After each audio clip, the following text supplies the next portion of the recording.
The following program is paid for by Absolute Mortgage, a division of Finance of America Mortgage LLC, Equal Housing Lender, NMLS 1071, AZBK 0910184. Tina Mitchell, MLO 145420, is a licensed loan originator with Absolute Mortgage. Visit AbsoluteLoans.com or call 888-90-HOMES for cost information. You're listening to The Money Hour with your host, Tina Mitchell, sponsored by Absolute Mortgage, a division of Finance of America Mortgage. Now, in the studio, local mortgage and finance expert, Tina Mitchell.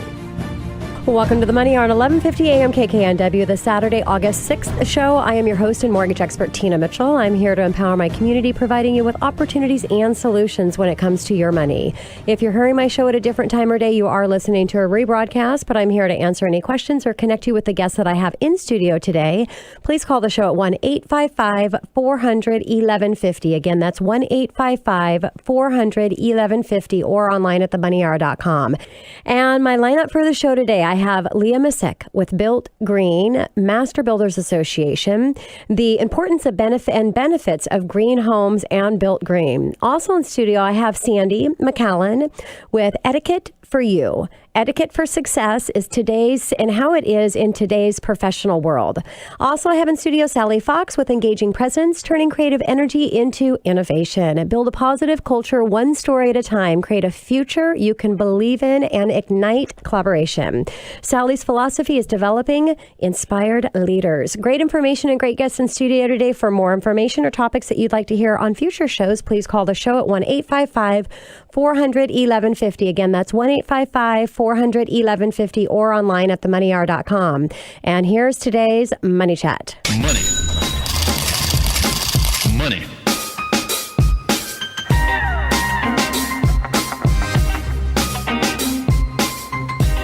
If you're in the real estate market, purchasing a home, maybe refinancing a home, refinance not bringing as much pressure as far as timelines as a purchase is. Well, where the timelines and backups are right now is appraisals. I want to talk a little bit of appraisal facts to give you an understanding about appraisals and maybe some common questions or questions that you may have as a listener. The homeowner, will you receive a copy of the appraisal? Yes, the Equal Credit Opportunity Act, ECOA, requires creditors to automatically send a free copy of home appraisals and all other written evaluations on the property after they are completed, regardless of whether credit is extended, denied, incomplete, or withdrawn. So as soon as that appraisal report comes back in, you should receive a copy of that in your email within 24 hours.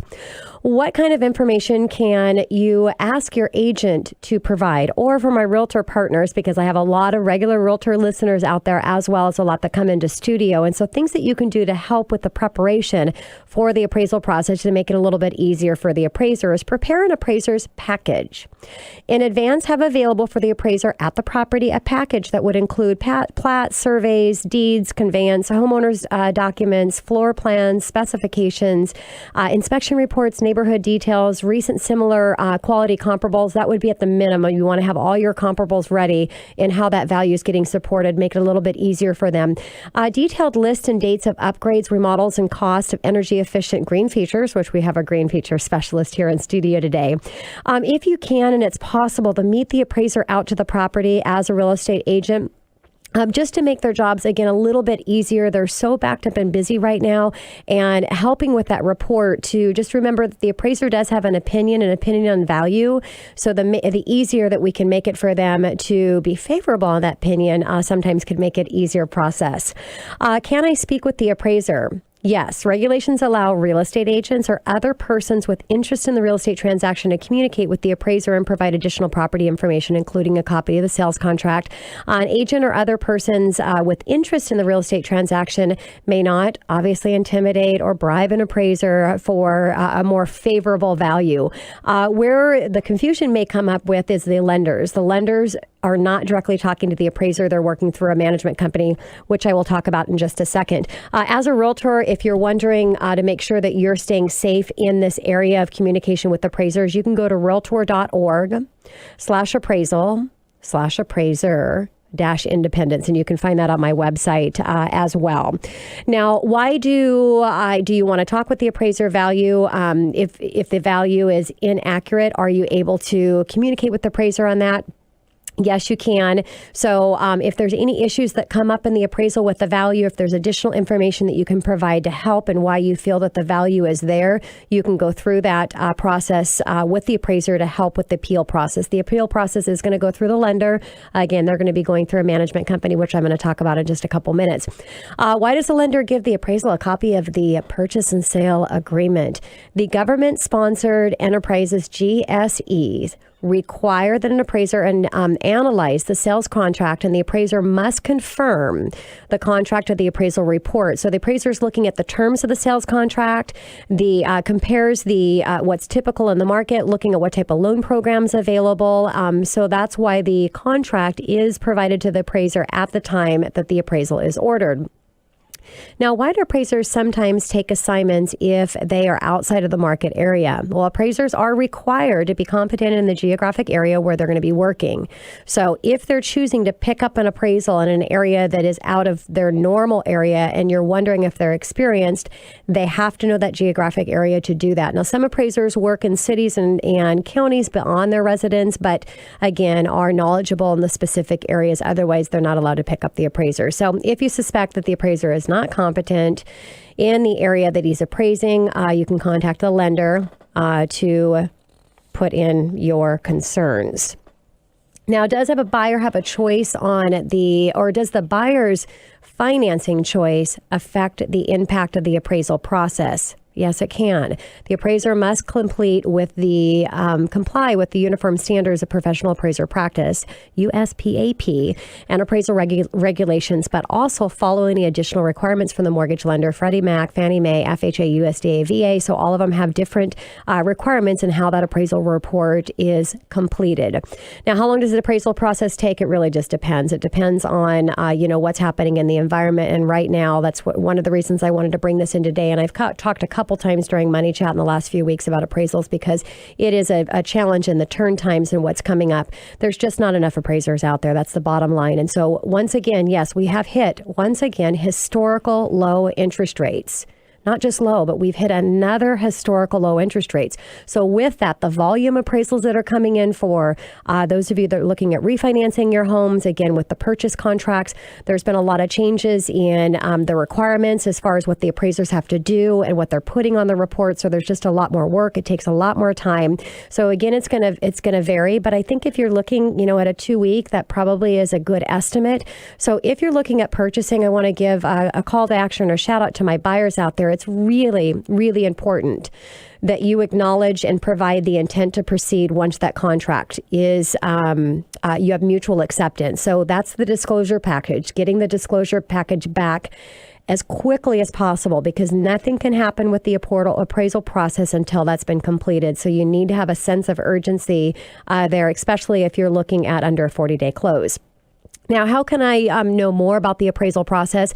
For you as a consumer, talk with your lender again, or you can go to the Appraisal Foundation Guide to Underwriting. Guide to Understanding, we're not talking about underwriting today, Understanding the Residential Appraisal at realtor.org/appraisal. Again, you can find that on my website, themoneyhour.com. The appraiser develops an independent, impartial, and objective opinion on the value of the property. The appraised value may not always support the sales price of the home. This means that the appraiser's opinion is saying that the buyer is paying more than what the property is valued at. What is value? It's what people are willing to pay for a property right now, today, as that appraisal is getting completed. What are your options there? If for some reason the appraisal comes low, you've got 3. Seller lowers the price. Not likely going to happen in this environment. Buyer agrees to pay the difference. That's what I'm seeing in a lot of situations. The buyer is paying the difference. Or both parties are deciding to walk away from the contract. Now, for you as a buyer, you need to make sure that you understand the contingencies and what you've waived up front to be more favorable in that offer negotiation at the beginning of the process, because you may not have the opportunity to walk away. So make sure you understand your contingencies and talk with your realtor about that. Who orders the appraisal? The appraisal is ordered by the mortgage lender. Again, they're ordering through an appraisal management company known as an AMC for the appraisal process, because the lender are not having direct communication communication with the appraisers, but instead they're going through a third party. That was all part of our Dodd-Frank Act and changes, many changes that happened, but that's just the one through the appraisal process. So hopefully that helps you out, a little bit of understanding about facts on the appraisal, timelines. Again, any questions that you have for me in the mortgage arena, you can reach out to me through the show, 1-855-400-1150, or you can go online at themoneyhour.com.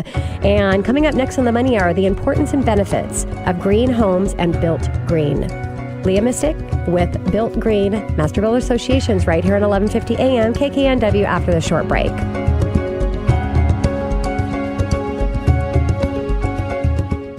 Has your bank or lending professional turned you down? Have you felt that your lender just doesn't understand you or your project? Do you wish there was a lender that wouldn't beat you up for your credit history and actually look at the project, collateral, and exit strategy instead? Scott Estes and Veristone Capital are helping real estate agents, loan originators, financial planners, buyers, and real estate investors find lending solutions in today's turbulent and ever-changing market. We take pride in saying yes when others say no and seeing your project come to life. We offer a personalized pro forma that will lay your project out and offer full transparency with zero commitment or costs on your part. Scott Estes and Veristone Capital are bringing Make Sense loans back to lending and put more weight into collateral and exit strategy and credit risk of the borrower. This is Scott Estes with Veristone Capital in Kirkland, Washington. To learn more about our lending programs and unique solutions, or to get your personalized pro forma of your next project, you can contact me at 425-891-8260. Again, that's 425-891-8260, or email me directly at scott@estesteam.com. You're listening to The Money Hour with your host, Tina Mitchell. Sponsored by Absolute Mortgage, a division of Pinnacle Capital Mortgage Corporation. Now, in the studio, local mortgage and finance expert, Tina Mitchell. Welcome back to The Money Hour with your host and mortgage expert, Tina Mitchell, right here at 1150 a.m. KKNW, the Saturday, August 6th show. My goal is to help keep you up to date on the latest news and trends in our local economy and keep you tuned in by keeping you informed. If you're hearing my show at a different time or day, you are listening to a rebroadcast, but you can always call the show at 1-855-400-1150 or online at themoneyhour.com to ask any questions for the guests that I have in studio today. And I don't know what all of my listeners are doing out there, but I hope you can see the Blue Angels because they are everywhere. It's just an amazing day. Leah, thank you so much for coming into studio. Yeah, thanks for having me, Tina. First time here in studio visiting with me, Leah Mystic with Built Green Master Builder Associations. And a little bit about Leah. Leah joined Built Green as the program manager about 2 years ago. As the program manager, she has grown the certification Conduct Green Home Study that received national attention and was nominated for the Northwest Emmy Award for public-facing ad campaign on the advantages of living in Built Green home. Now, prior to Built Green, Leah worked as a renewable energy analyst supporting a small-scale renewables program where a utility bought back energy as a premium rate. Now, Leah attended Kean College, where she majored with distinction in languages and international studies with the concentration in environmental studies. She then received her master's in public affairs in 2012, was Indiana University, where she specialized in economic policy and international affairs, and was honored with Economic Excellence Award. So let's go ahead and get started and talk a little bit about Built Green. So can you share, Leah, with my listeners what Built Green is? Definitely. So Built Green is a green home certification program of the Master Builders Association. As a certifying body, we basically verify and certify that a home is as green as it says it is. In addition, we also have a member network, so we support our Green Builder members and other members, and we also provide education to the public and to our members about building green. So, Leah, why is Built Green so important? Well, of course, when you hear the word green, you often think of the environment as a separate abstract thing, and Yes. we do exist to protect the environment, but it's also really important for homeowners and home dwellers. If you're living in a Built Green home, for example, your home is going to be a lot healthier and a lot more comfortable, and you're going to save a lot on your bills. So those are all reasons that an individual person should choose Built Green as well. So in King County, how many homes are Built Green in the standard? Yeah, so nowadays, about a third of new single-family homes in King County are being built to our standard, which we're really excited about. Last year, about 900 homes were built. Wow. So our numbers are really increasing, and we see an uptick in green building happening right now. So, Leah, why do you think it's becoming so popular now? I think people are both ethically and financially driven toward built green homes. We know it's better for the environment and it's better for our families. So a lot of times people want healthy environment, healthy families. That's what built green means. But of course, also you're going to see savings in owning the home. You're going to have lower utility bills. Your materials in your homes are going to be more durable. So those are all reasons that add up. There's a lot of benefits and they really just make sense for homeowners.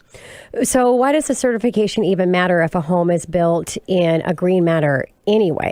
Yeah. So basically, with our certification program, we have verifiers out in the field who visit the site multiple times and they make sure that everything the builder is saying they're doing in the home actually is happening. Okay. Then as a program, we review it as well. And so that's an additional check on your home that's really important. We've come across a lot of homes that claim to be green homes when in fact there's not much of a difference between that home and a code home. Wow. So it's really assurance. It's proof that the builder is doing what they're saying they're doing. There's a lot of what we call greenwashing going on out there, where green is a really popular thing nowadays. People always want it, but you need to make sure the quality is there, and that's what our program provides. That's awesome. So let's talk about the benefits of purchasing a built green property. Yeah, absolutely. So like I mentioned earlier, built green homes are not just green, but they're healthy. As a certification, Built Green is holistic. So we look at energy, water, indoor air quality, materials, a lot of things that people don't readily think about, but that are really important for their daily health and their daily comfort. So your homes are going to have higher indoor air quality. They're going to be more durable. You're not going to have to replace things as often. And of course, the big kicker is utility bill savings. People are always excited when they have to pay fewer bills. Yes. And you can, of course, count that toward your mortgage as well. Consider that when purchasing a home, that your monthly payments on your utilities will be lower. Perhaps you can take out a larger mortgage because of that. Yes. So let's talk about that a little bit more, because the show is called The Money Hour, because it's really about saving my listeners money in all areas of their finances. So what kind of savings can you really see from a built green home? Absolutely. So with our certification, single-family homes at the lowest level have to be 15% more energy efficient at minimum than a code-built home. Okay. So that tells you right there. And then, of course, the higher the level you go, 4-star, 5-star, even Emerald Star, the more savings you're going to see. Okay, so really look into those different stars to see overall what that savings is going to be. Absolutely. Now, in that same hand, Leah, what type of additional costs can they be looking at to benefit from the savings side? Yeah, absolutely. So for additional costs, there are a number of green products that can be included in a home that entail some upfront costs but lead to savings in the long run. Okay. Of course, solar is a huge one. People always hear about solar. That's a really common one. But you can also look at, for example, more efficient water heaters, what kind of heating system you have. The more efficient those units are, they might be a bit more expensive, but you're going to save a lot in the long run on your bills. Okay. And so what about the significance of net zero? So net zero is great. If you can get a net zero energy home, that means your home is producing as much energy as it is using over the course of a year. So in the long run, your bills are going to be zero, or maybe the utility will even owe you money. For example, up in the Issaquah Highlands, there's a development called Z Home, and that's exactly what happened. We designed this home to be net zero energy along with the builder. That was the specification. And a few years later, we followed up, checked on what the actual usage was of the occupants, and they're using net zero energy. They don't have to pay utility bills. Yeah. Oh my gosh. How exciting would that be? Yeah. No electricity bill. So any other shout outs that you know of people that are purchasing in our area in King County? Yeah. So last fall, we certified our first, what we call Emerald Star. It's our highest certification level. We certified the first Emerald Star home in Ballard. And we're about to look at a year of occupancy. And I heard from the home builder, Dwell Development, that we're looking great. Those homeowners are getting money back from Seattle City Light because the home is producing more electricity than they're using. So, Leah, can homeowners get their remodel certification as built green? Yes, absolutely. Because there's a lot of that going on, obviously, now with equity coming back and interest rates so low. Yeah, we're really excited about that. And we do believe, of course, if a home already exists and there's a potential to remodel it to a higher standard of efficiency, go for it. And we do certify remodels. We also have what we call a retrofit checklist, which is a little bit lighter. So if you're doing a smaller scale remodel, you might want to check that out as well and get that certified. That will have the potential to increase your home's value, in fact, to carry that certification. Okay. So, Leah, right now when people are listing their homes, do you have any type of numbers or percentages that you feel comfortable sharing with listeners as far as what homeowners might be getting in addition to their house when they're selling a green? It's really hard to say, to be honest, in this hot market. It's hard for me to give you numbers because they depend on so many different factors. Of course. We have seen in the past that there's perhaps a few percent markup, but that's based on old data. Right now, with the market as it is, can't say for sure. Makes sense.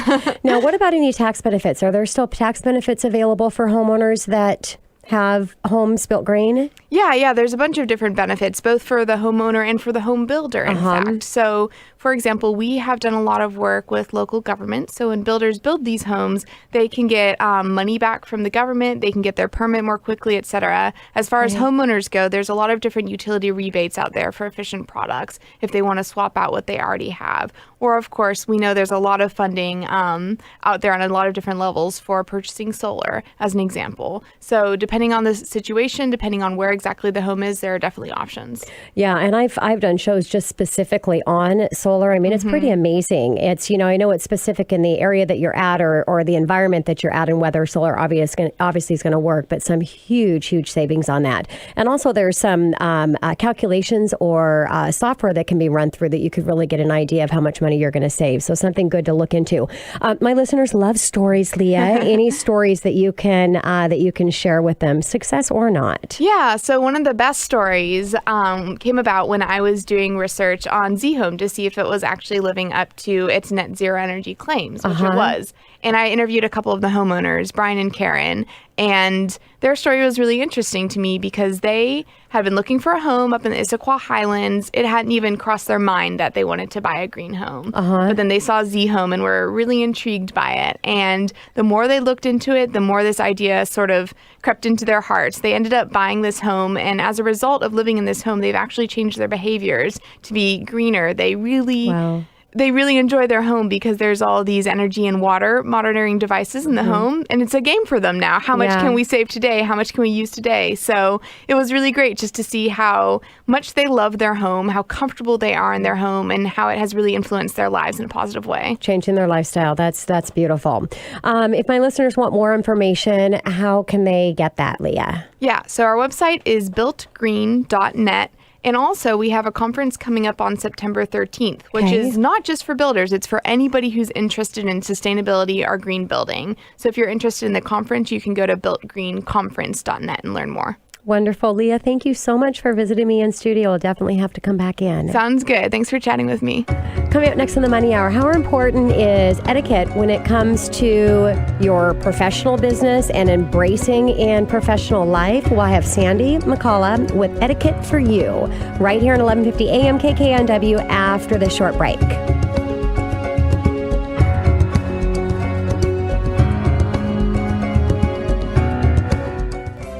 Do you want to increase your professional effectiveness and create long-term clients who bring their friends with them? Sandi MacCalla with Etiquette for You takes pride in helping professionals and companies deepen their people skills and enhance their corporate culture. Sandi is a certified etiquette consultant, speaker, and mentor with over 45 years in service industries who specializes in building successful track records. To get more information on a customized plan for yourself or your organization, you can call me directly at 425-209-9952 or reach me online at etiquetteforyou.com. Again, that is Sandi MacCalla, Etiquette for You at 425-209-9952 or etiquetteforyou.com. I look forward to connecting with you soon. You're listening to The Money Hour with your host, Tina Mitchell. Sponsored by Absolute Mortgage, a division of Pinnacle Capital Mortgage Corporation.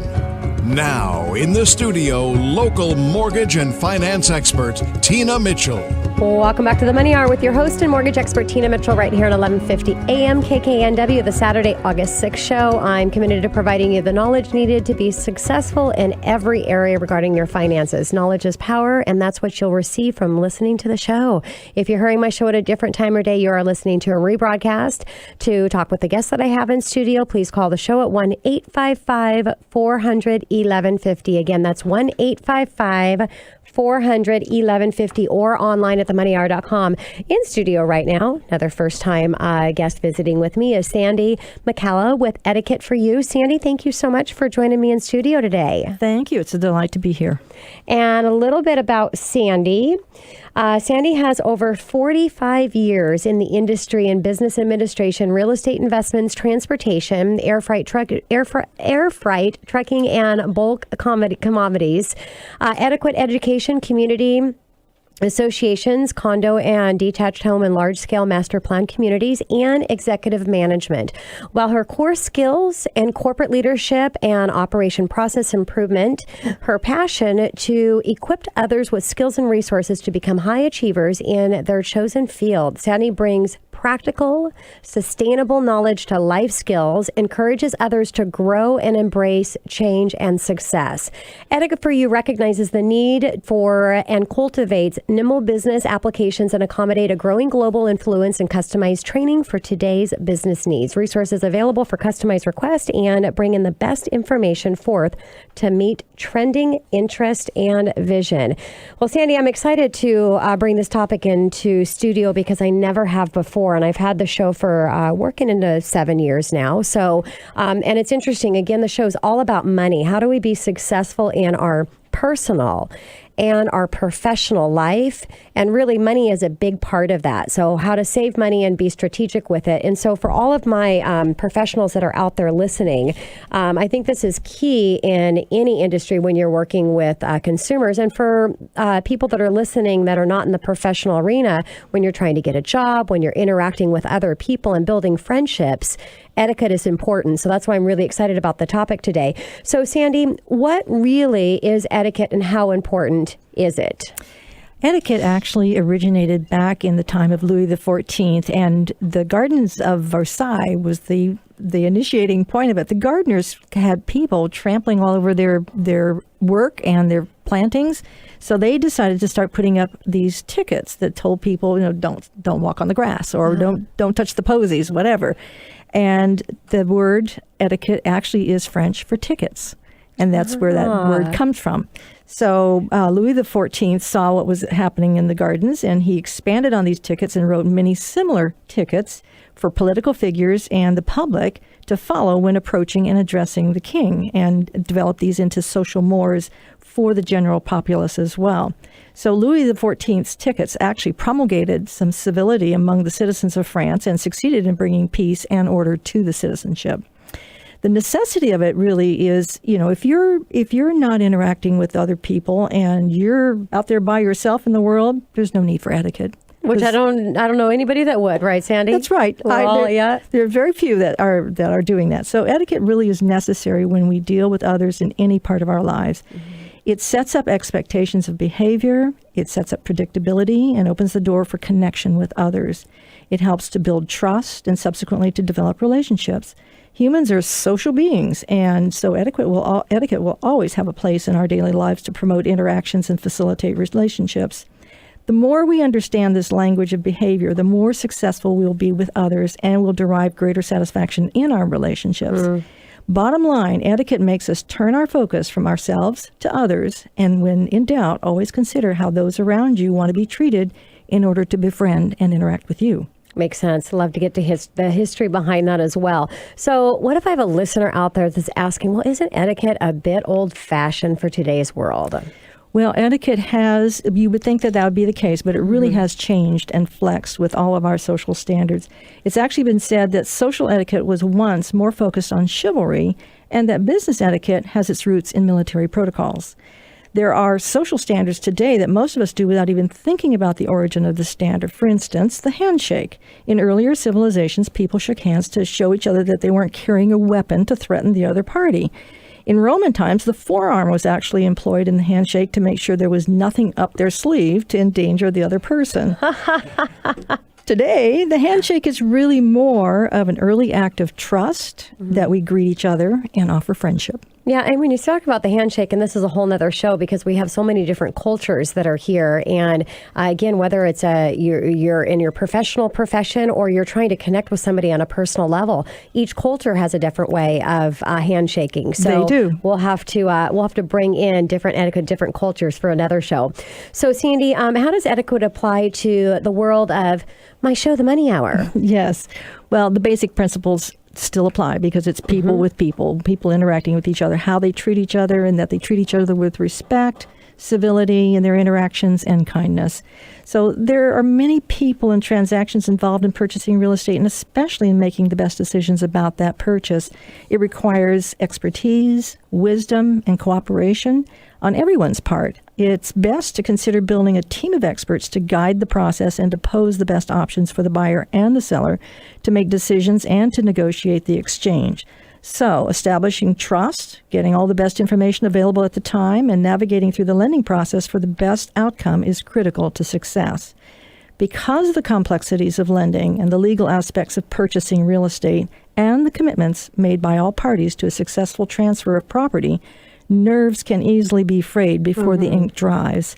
When emotions start running high, I really recommend taking a deep breath, stepping back, calm the process to make sure everyone is on board, all the I's are dotted and the T's are crossed, and saving some of that nervous energy for a celebration at the closing. Boy, you know our industry well, Sandy. Yes, I've been there a little bit. Yeah, so when we talk about etiquette, I mean, we can all go back and remember when we were kids growing up and our parents tried to teach us etiquette and our teachers in the school. So what's different right now than what we learned back so many years ago? Yes, good question. Passing on the knowledge of etiquette has been impacted and diminished by several key factors. Number one, the very busy lives of both parents and children. Secondly, the great amount of information that's available but not necessarily taught or passed on in stories or in schools. And thirdly, gaining social knowledge through the computer, through television and media, rather than through experience of interacting with others. So this has caused our youth to learn from each other more than from those that are more seasoned or just to wing it. So our generations are not socialized the same way they were in the past. There are principles of etiquette that have not been passed on, and it has changed our people skills. Yeah. Just listening to the news alone, civility is in short supply, and human respect is not necessarily the norm. Modeling of good behavior or good deeds is more evident when we have a crisis than as a daily norm. Some would even say courtesy is not that common. Yeah. That's sad, but can be true. So let's talk about technology a little bit. There's a lot of communication that happens through email and text, and that's happening in business, in the business world. So I'm sure there's a lot of etiquettes with that as well. But let's talk about social media and the etiquette standards in that arena. Well, social media has brought in a whole new dimension and a long list of new social rules. We've all experienced situations that border on antisocial behavior when social media is involved, and it can have immediate devastating effects. Everything from offending others to losing one's job to being socially banned to even being imprisoned. Just looking back at recent news headlines, you can see that it accounts for a healthy percentage of news stories. In etiquette classes, we cover everything from cell phones, email, electronic records, to online dating and cyber activities. It's practically a whole new book on social interaction. One of my colleagues, Arden Kleiss of Kleiss Etiquette, has recently referred to this new area as digital diplomacy. I think that may be a good term for it. Yeah. Boy, it sounds like you guys are going through as many changes as we are in the mortgage arena with the disclosure process.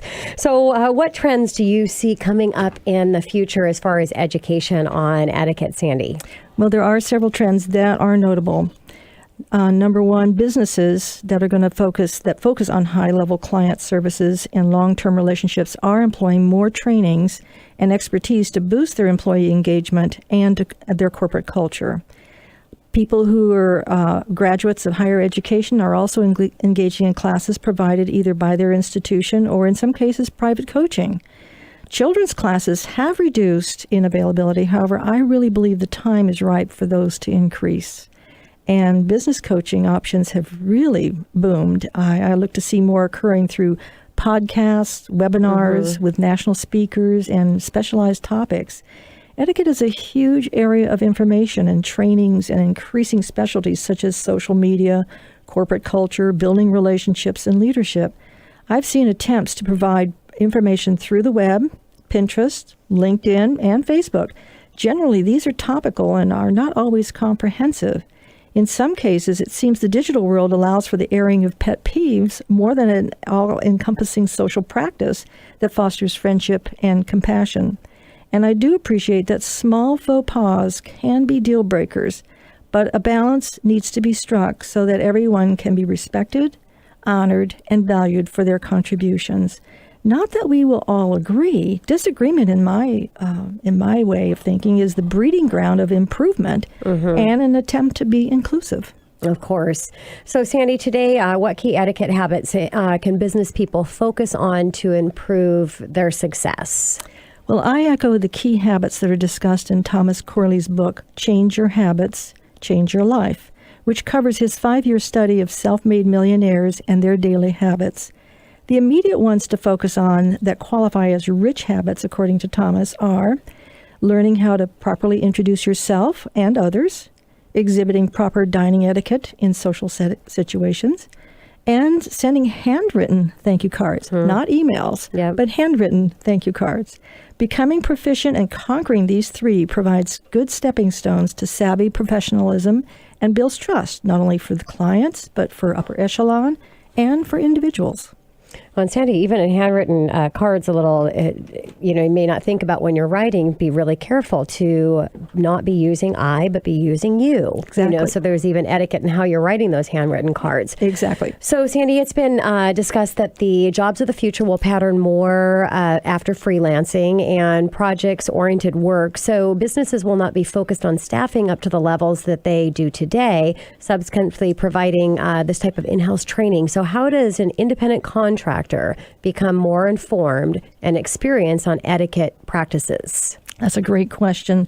The best options for independent contractors or any positions that fund their own education, such as real estate agents, will be seeking out and taking extension-type classes that are offered for adult education at local colleges and universities. Also, going online to find local classes being taught through a certified trainer or public speaker will be another option. They're not at this point, a lot of these in the marketplace today. However, I envision that there will be more etiquette instructors getting certified to do these extracurricular trainings as the market grows.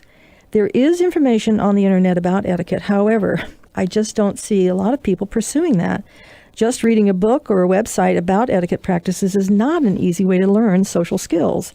And carrying around a book to look up particular etiquette information is not very user-friendly. Generally, or time efficient. Or time efficient, exactly. Generally, etiquette is best learned through hands-on and in a classroom setting or one-on-one. It seems to imprint the information better, and it helps the student become proficient quicker. So, Sandy, I got 1 minute to wrap up my time here with you. Can you talk about the risk of not knowing proper etiquette standards? Absolutely. Like all other education, the more informed one is, the greater the options are for personal success, monetarily, peer status, leadership potential, socially. At some point, lack of knowledge of etiquette will restrict personal growth and likely will limit getting what one wants in life. Etiquette is basic social skills. We humans are social creatures. It stands to reason that the more we know and are practiced, the greater our chances for personal satisfaction and fulfillment. Many great leaders have commented on the value of etiquette or manners.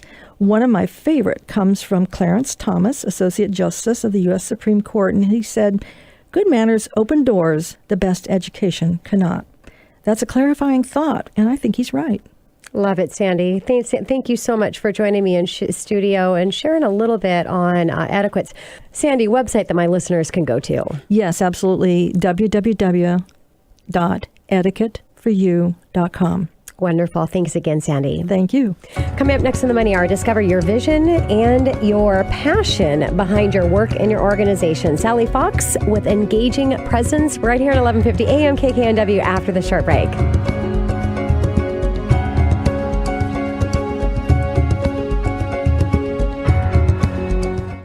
Do you want to make your message more memorable and have your business be noticed by the right customers? Do you want your presentations to have more pizzazz? And how about having more impact with your bio, LinkedIn profile, or About page? You need story power. Sally Fox of EngagingPresence.com will show you how to use stories to turbocharge your business.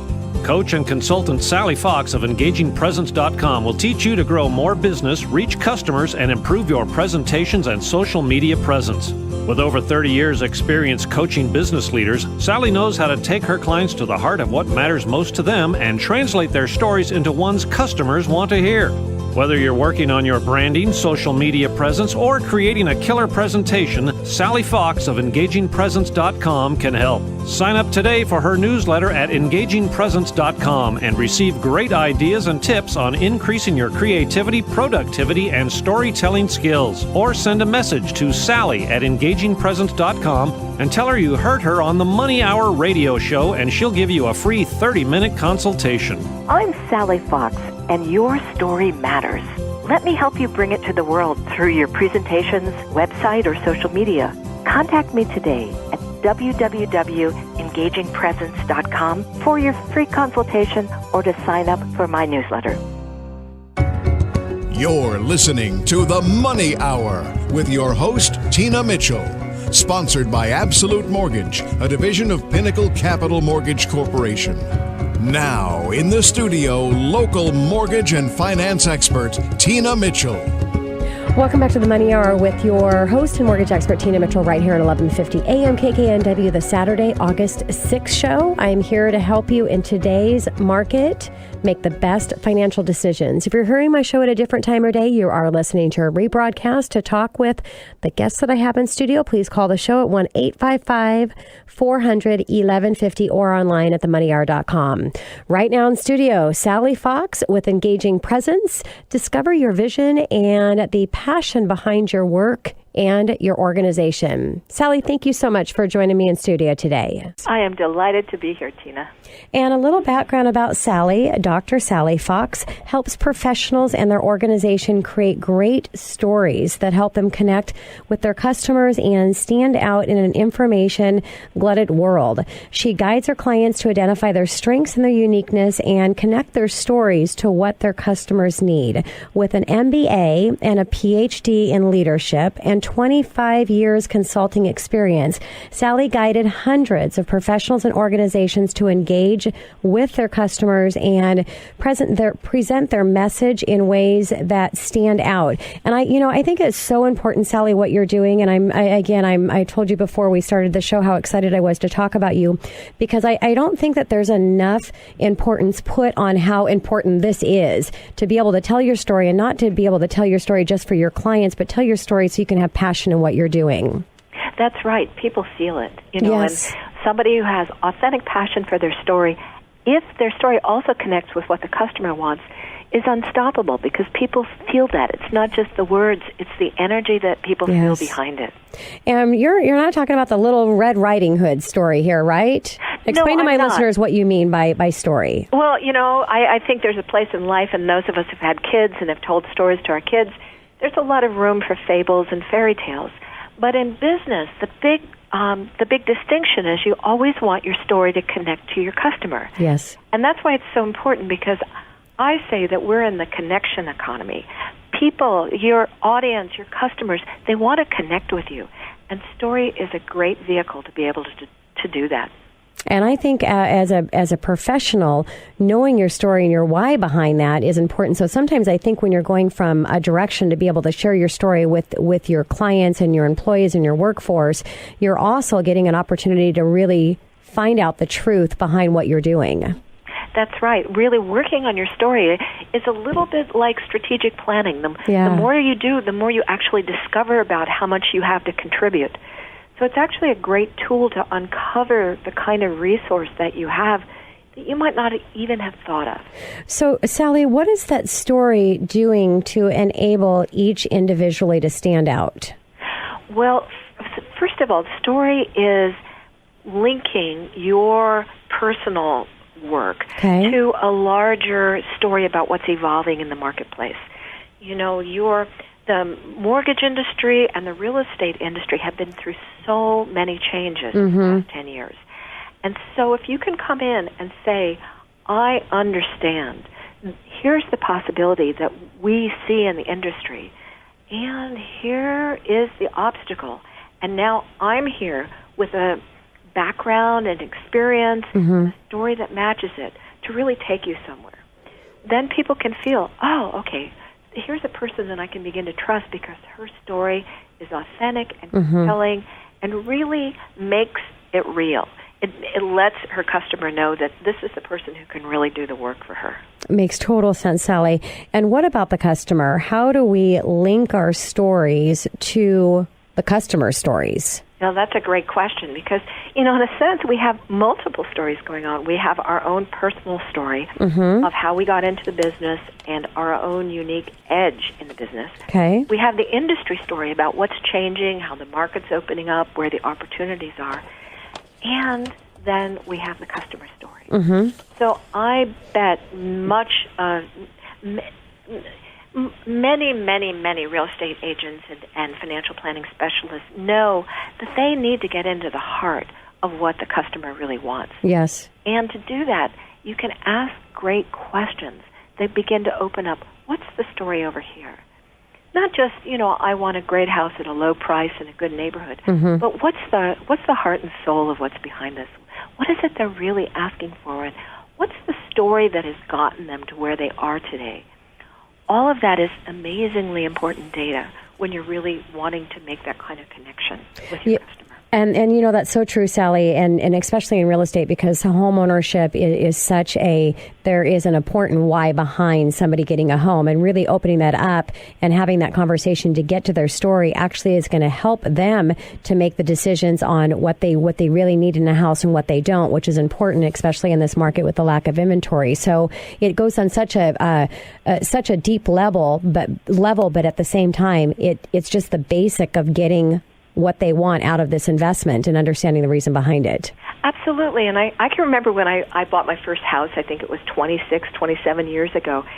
I had just split up with my partner, and we had been looking for a house together, and then I just knew it wasn't going to work. So I went out on my own, and I said, I'm going to find a little house that I can afford in Seattle. Now, my real estate agent at the time, she knew my backstory. She understood a little of what I went through. She understood the frustration of looking for a house with this guy who looked like he'd be great, but then it turned out to not be the one. And here I was taking the big risk of standing on my own and putting my own down payment into this investment. She knew that. She got it. She held me. And then we went out and we did all the things of checking out multiple houses and getting a full sense of what it was I was looking for. But I tell you, I wouldn't have stuck with her in the same way if I didn't feel so totally gotten. Yes. She really understood my backstory. Makes total sense. Now, Sally, a lot of professionals, and especially people I'm sure that you work with, are very successful, and they have some pretty big stories. So how do they share their stories with their clients without sounding like they're bragging? That is such a great question, because when all you have to share is the story about how you've made so much money and done such great work for your clients, and everything sounds like it's just worked out fine, it's an impressive story, but it doesn't connect with the heart of your customer. Because, your customer wants to feel you're human, you're real, you can relate to them. So being able to share a little bit of where you've come from and what were the obstacles that you had to overcome, or what were those pivotal moments that really strengthened your commitment to serve them. I mean, you can take things that perhaps were a little bit difficult in your life and then show that they all link together to support the service that you're going to offer.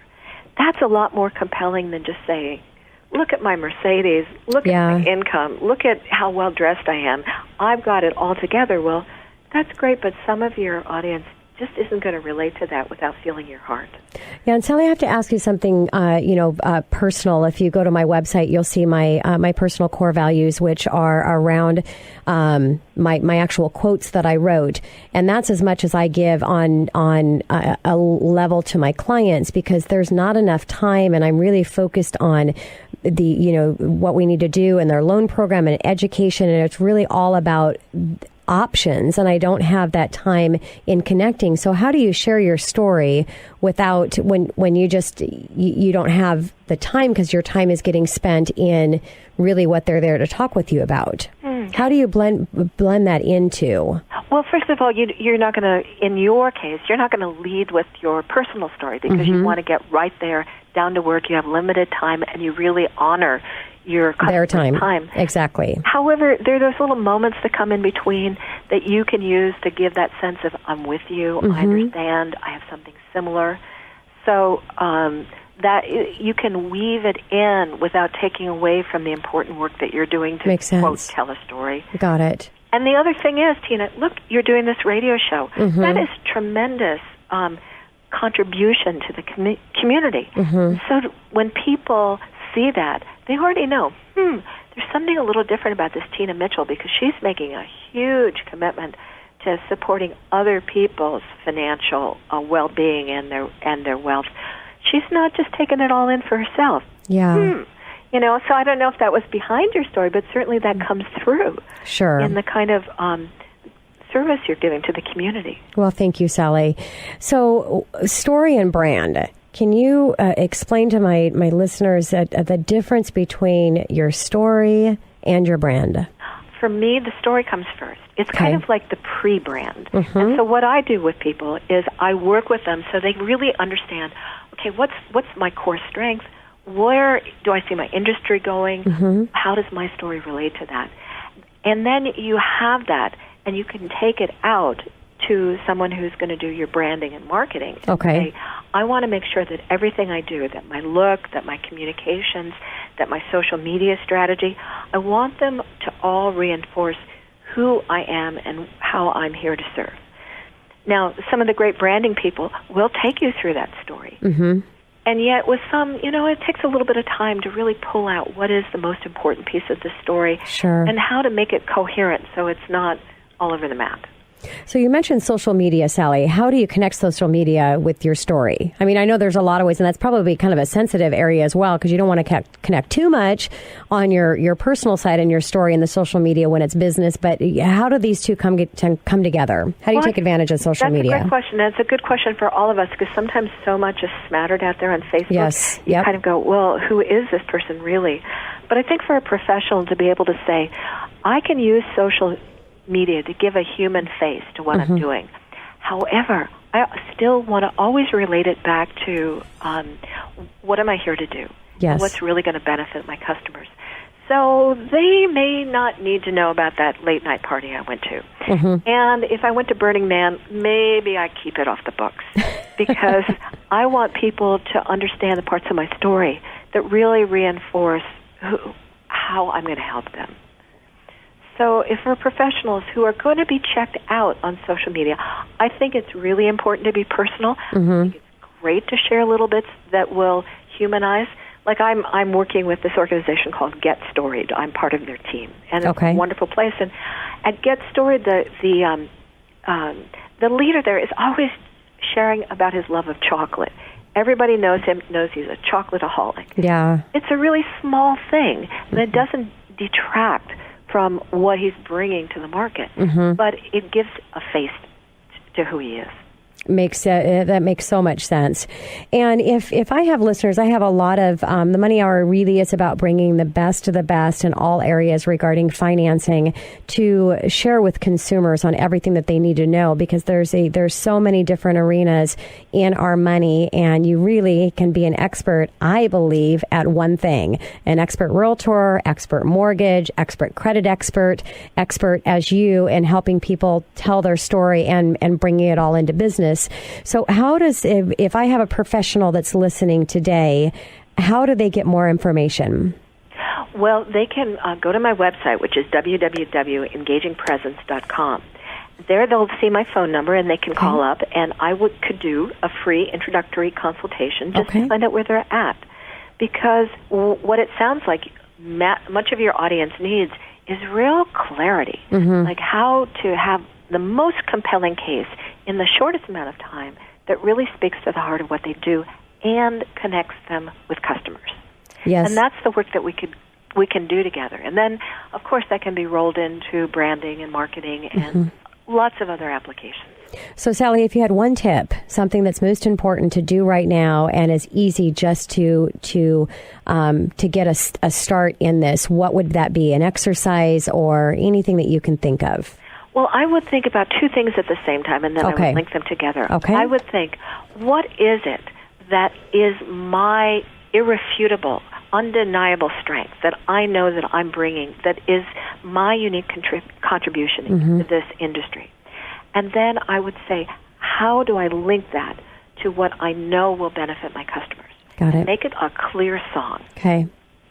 Well, thank you so much, Sally. It was a pleasure talking with you, and I appreciate so much you sharing your information and your expertise with my listeners, and I know it'll be a great podcast. So if you're listening and you missed Sally's segment, just go to themoneyhour.com, and after the show, you'll see it online. And Sally, again, thank you so much for taking time with me. I so much appreciate it. Thank you, Tina. It was a delight. This is Tina Mitchell signing out for the day. I want to wish all of you a happy Seafair weekend. Go Blue Angels. And it is actually the 70th anniversary for Seafair. So have fun this weekend. Be safe. I'll be here same time, same place, right here on 1150 AM KKNW.